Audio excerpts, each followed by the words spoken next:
People's Kid, how we doing? It's your boy Kobe back for another video. Hopefully it's warm out in Durham right now. It's 75 degrees. I can't believe it. And it's February. Man, it's great.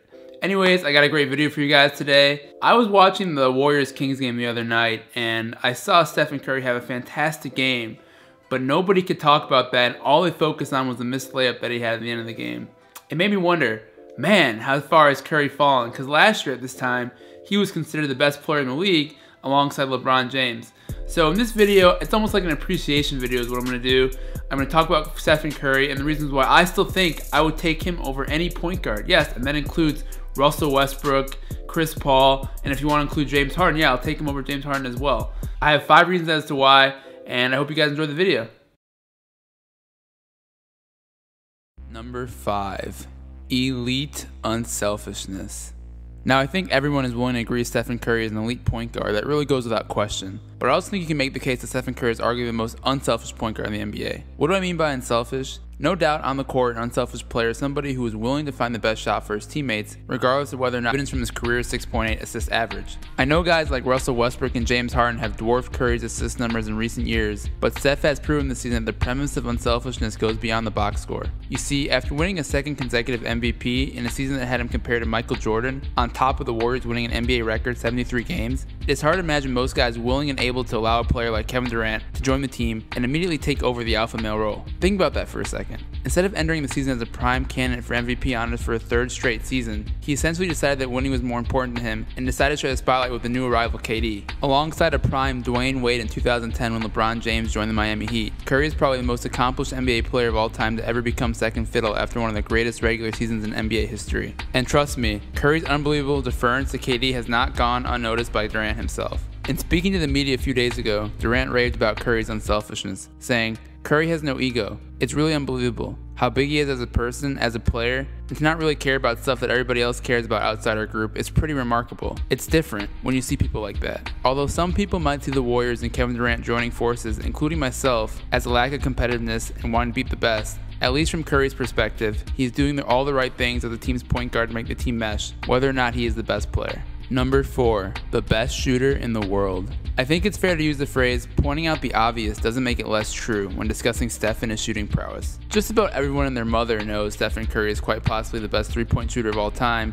at a point in his career where he's well in his prime. But let's do a little bit of digging here because it hasn't been all roses this season in comparison to last year. Looking at Curry's shooting numbers as a whole, Curry is shooting 47.7% from the field and 42.3% from 3, a far cry from 50.4% and 45.4% from 3 from his MVP season last year.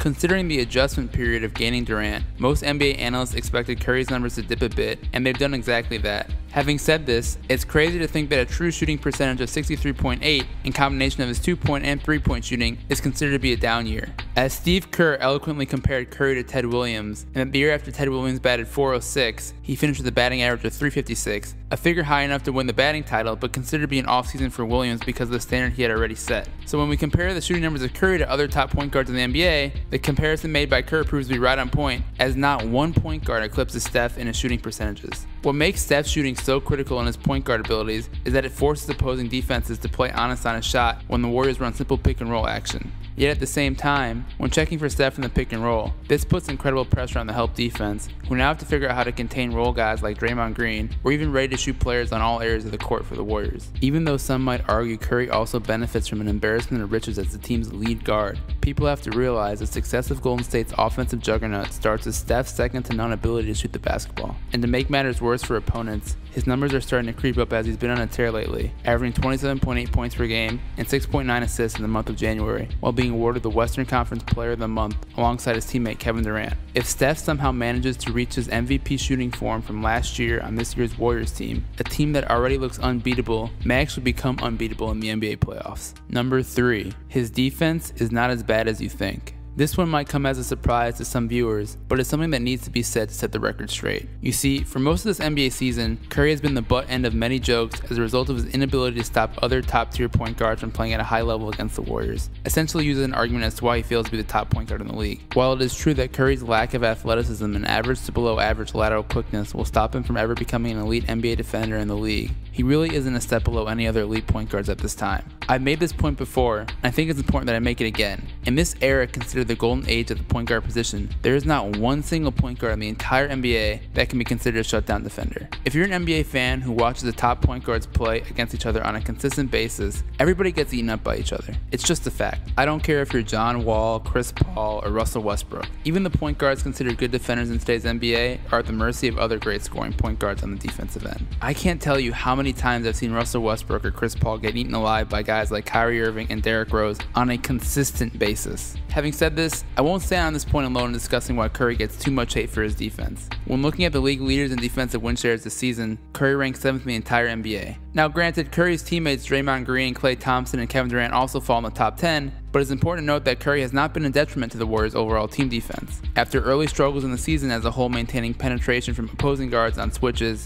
both Klay and Steph have done a good job cleaning up these on-ball deficiencies, and their improvement is a major reason why the Warriors have had the best team defensive rating since their December 1st loss to Houston. Looking at the tape specifically on Steph, Curry has overall solid fundamentals on the defensive end, playing on and off the ball within the defensive scheme for the Warriors, and he defends his matchup with consistent effort throughout the entire game. Also, I know steals are not the best barometer of success in rating defensive players, but let's not forget, Steph is atop the steals leaderboard every year as a result of his quick hands, great anticipation, and basketball IQ. While 13th in the NBA this season in the steals department, Curry led the league last season in steals and finished 4th the year prior. So if there's any takeaway to be made from this, let it be known to anyone who would like to know that Steph Curry is not a terrible defender and no worse than any other player at the point guard position on average. Number 2, unparalleled versatility at the position. Personally, this is the reason why I would take Steph over any other point guard in the NBA if I were starting a team from scratch. If you think about the NBA and how it is played today, you realize over time the game has evolved and where the ability for players to adjust and prepare for different opponents on a game-to-game basis is not just a luxury, but an absolute necessity. NBA coaches present day have an assortment of offensive and defensive schemes that they must rely on to stay ahead of the curve, and in doing so they must ensure their roster makeup is adequate in matching up with all different sorts of rotations their teams will face. In particular, the small ball lineup has become the winning formula for the Golden State Warriors, and the main reason as to why they've been so successful in this strategy is because the players on the roster are incredibly versatile. Just think about it for a second. The number of players that the Warriors have that are capable of running the offense as the team's primary playmaker exceeds any other team in the league. So with that being said, when you have guys like Kevin Durant, Draymond Green, Andre Iguodala, or Shaun Livingston more than capable of running the offense in their own right, your team becomes that much more dangerous when a player like Curry is able to play off the ball as well as he does with the ball in his hands. And although I don't think you need to be convinced of Curry's effectiveness coming off screens ready to shoot, I will remind you he pretty much played de facto shooting guard when he first arrived in Golden State when the Warriors still had Monte Ellis. As it almost always comes back to when discussing Curry, his shooting ability is just too much to overcome in comparison to other point guards in the league if they had to make the switch off ball. Don't get me wrong, I have little doubts about Russell Westbrook or even Chris Paul's ability to play the shooting guard position at a very high level. I just think Steph is the more ideal player when considering his lack of need to dominate touches on the ball to be successful. Unlike those two, Steph is nearly just as effective playing spot-up shooter in the same role that Warriors guard Klay Thompson does primarily for the team. Also, let's not forget how seamless of a transition it was for Kevin Durant in fitting in with the Warriors. Beyond the point already made regarding Curry's unselfishness, Steph has also made real adjustments on the court this season, evidenced from his decreased usage rate and less time with the ball in his hands per possession. So when thinking about it on a play-by-play perspective, and especially on a late-game last-play situation, I think Curry's versatility as an elite point and shooting guard is one of the biggest draws in choosing him among others as the point guard to build your franchise around. Number 1, his team can't stop winning since he's entered his prime.